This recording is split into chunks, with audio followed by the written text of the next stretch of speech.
Tips and tricks for how to use the SIGA tape dispenser.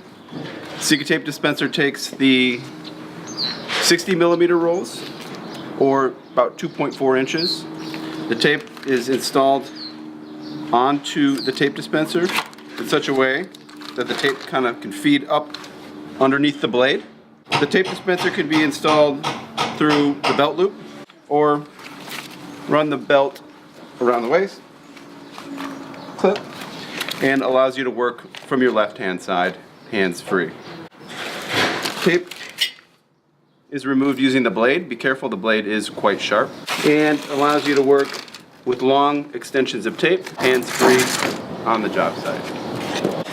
Another way to work with the dispenser is to peel off the backing paper. Run the backing paper back around the roll.